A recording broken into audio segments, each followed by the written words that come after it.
And welcome back. It's time for this week's Capitol Report with Pat McGuigan of CapitolBeatOK.com. Pat, at the end of last week's segment, we touched on the Obama administration's nuclear deal with Iran. You indicated that a lot of good Democrats are against it, as well as virtually every Republican. But now Secretary of State John Kerry has said that really the only alternative to this deal is war.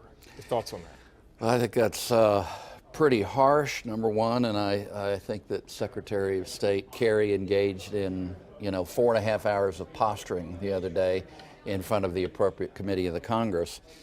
Getting down to it, there was an arms embargo that was supposed to remain part of this deal. That was the case in April, and that's for conventional weapons. That got negotiated away.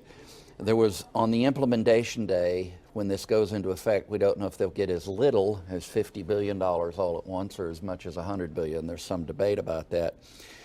The Secretary of State Kerry said that the level of inspections under this agreement are unprecedented, and yet the inspections will take place with 24 days warning and with no U.S. involvement.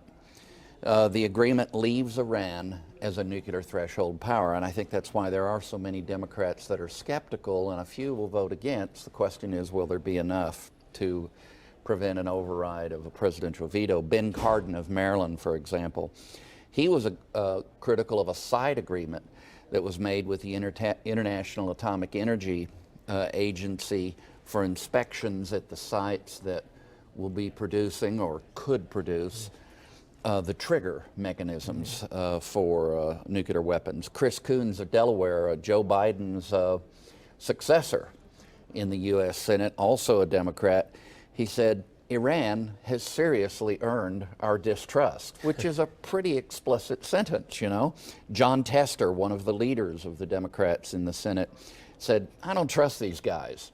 Okay, again, direct to the point. Ben Menendez, you would expect, he's long been a defender of Israel, very concerned about this. He said he can't support it if he believes that it will leave room for Iran to develop a nuclear weapon. Chuck Schumer, Dick Durbin, both expressing concerns, and they're the guys that are expected to compete for the leadership next go-round. Among the Republicans, the chairman of the committee is concerned. After being very statesmanlike in the walk-up to it, he said, this looks to me like it leaves a pathway for Iran to get a nuclear weapon. Speaker Boehner in the House is explicitly against it. However, he's going to have to rely on the Senate to approve it or turn it down. They gave away economic sanctions. They gave away the leverage on the allies, our allies. They ignored the Senate, and they left Israel vulnerable. It's hard for me to say much good about this agreement.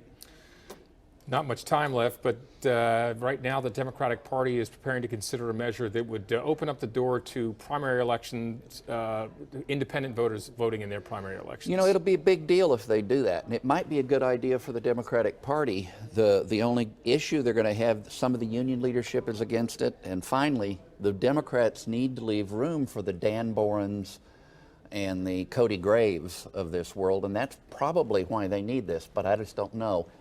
I would say it'll pass. We'll see. Well, you can read more about these and other topics at CapitolBeatOK.com. For Pat McGuigan, I'm Alex Cameron. Have a great day.